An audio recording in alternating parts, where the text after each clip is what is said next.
Baleshwar FM कॉलेजर छात्री सौम्याश्री विशिकर मृत्यु आत्महत्या को लेकर सारा राज्य आज स्तब्ध हो आम अच्छु जगतसिंहपुर थाना छक जो आप देखुए गोटे विशाल बर्तमान कांग्रेस समर्थक माने बर्तमान केमी रास्तारोक कर बंद कर आंदोलन कर सूर्य उइबा ठारू प्रतिवाद निया सब देखा मिलूँ आम देखिए ये हूँ कांग्रेस चित्र ए चित्र बयान करुच्चे केते प्रभाव ओडिशा पड़ी अख बंद चक बंद आप दुकान बजार बंद सब शांति सुख सहित बंद कराई आम पाखे अच्छा पचारि बुझा विभिन्न संगठन बखा आप कांग्रेस कथा कहतु बीजेडी कथा कहतु सीपीआई सीपीएम 8टी दल संगठन संपुट पचारि बुझा आज जो संगठन आप सामिल केते संगठन सामिल प्रभाव केमती रही मो ना लभाकांत स्वाई मु सीपीआईएम राज्य कमिटी सभ्य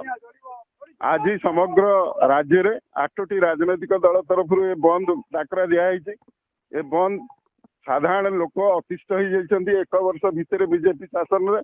एवं जो भली भाव में नारी निर्यातना बढ़ी बढ़ी चली कॉलेज कैंपस ठू आरंभ कर विभिन्न जगार ये सरकार न्याय दबा परिवर्ते जो माने प्रतिवाद कर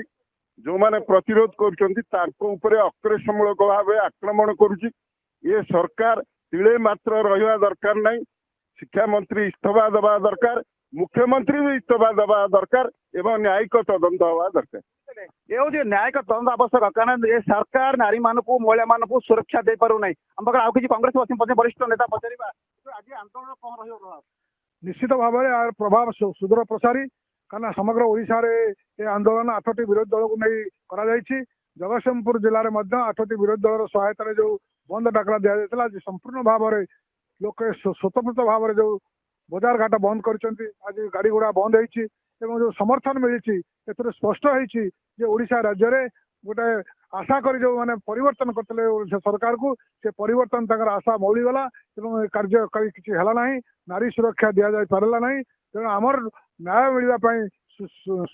सौम्यश्री जो झीटी आत्महत्या कहते तो आत्महत्या आम कहवा ना निश्चित भाव में निर्यातनार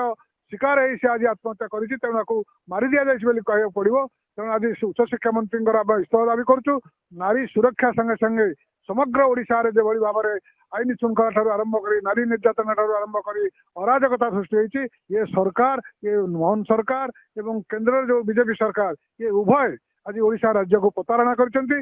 दाबी आम आज समग्र ओडिशा जगतसिंहपुर जिले में बंद डाकरा देलु विरोधी दल मान सहायता ये कार्य आज निश्चित भाव में सफल होगा जाऊँगी समस्त को हार्दिक कृतज्ञता ज्ञापन कर आत्महत्या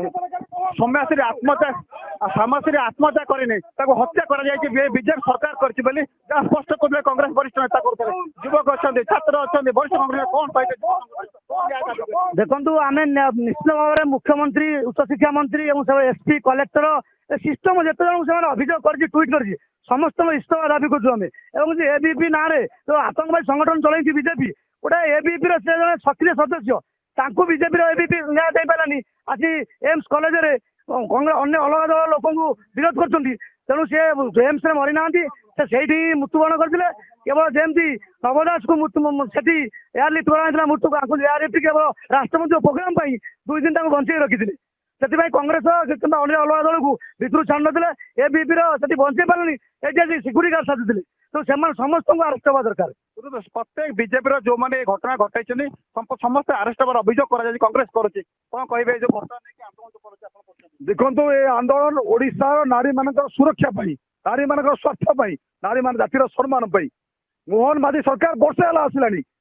डबल इंजिन सरकार चलती ऊपर मोदी तले मोहन माझी किंतु ओडिशा नारी जाति सुरक्षित ना आज जो भाव में सौम्यश्री विशिंकर हत्या करागला आत्महत्या हत्या करागला ताकू कांग्रेस दल दृढ़ भाव में प्रतिवाद करुच्ची भक्त दास नेतृत्व में जगतसिंहपुर जिले में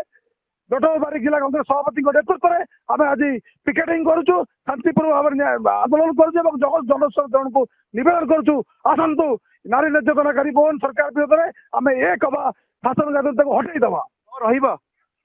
देखु सौम्याश्री बाबत जो अभावनीय घटना घटीगला ओडिशा रे तेणु आम एपाई प्रशासन को पूरा दायी करुचु आउ जमी सौम्याश्री घटनार पुनरावृत्ति न हो एवं ओडिशा माटी रे नारी मानकर सुरक्षा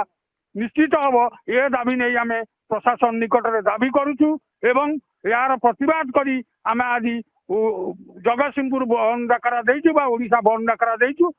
जनसाधारण ସହଯୋଗ କରିବେନି ଆମେ ଶତ ପ୍ରତିଶତ ଭରସା କରୁ। କଂଗ୍ରେସ ଗୋଟେ ତ ନ୍ୟାୟ ଦାବି କରୁଛି ଯୋଉମାନେ ପ୍ରକୃତରେ ହତ୍ୟାକାରୀ ଅଛନ୍ତି ଯୋଉମାନେ ଯୋଉ ଅଭିଯୋଗ କରିଛି ସେମାନେ ଗିରଫ ହେବାର ଆବଶ୍ୟକତା ରହିଛି। ଆମେ ଗୋଟେ କଥା କହିବାକୁ ଚାହିଁବି ଏଇ ଯୋଉ ଘଟଣାକୁ ନେଇକି ଆପଣ କଣ କହିବେ? ଆଜି ସରକାର କ୍ଷମତାସୀନ ହେବା ଠାରୁ ଆଜି ପର୍ଯ୍ୟନ୍ତ ଯେଭଳି ଭାବରେ ନାରୀ ସୁରକ୍ଷା ବିପର୍ଯ୍ୟସ୍ତ ଏବଂ ନାରୀ ନିର୍ଯାତନା ବଢି ବଢି ଚାଲିଛି ତା ବିରୁଦ୍ଧରେ ଆଜି କଂଗ୍ରେସ ଆଜି ରାଜରାସ୍ତାକୁ ଓହ୍ଲାଇଛି। ଆଜି ସମସ୍ତ ଲୋକଙ୍କର ସମର୍ଥନ କଂଗ୍ରେସ ପଛରେ ଅଛି, ଏ ଯୋଉ ବନ୍ଦ ପଛରେ ଅଛି। କଂଗ୍ରେସ ଏକ ସଂଗଠନ କଂଗ୍ରେସ ଆଜି ପୁରା ବନ୍ଦ ସଫଳ କରିଛି ଆମେ କହିପାରିବା। ଜଗତସିଂହପୁର ଦୀପ୍ତି ମହାନ୍ତି, ନନ୍ଦିଘୋଷ ଟିଭି।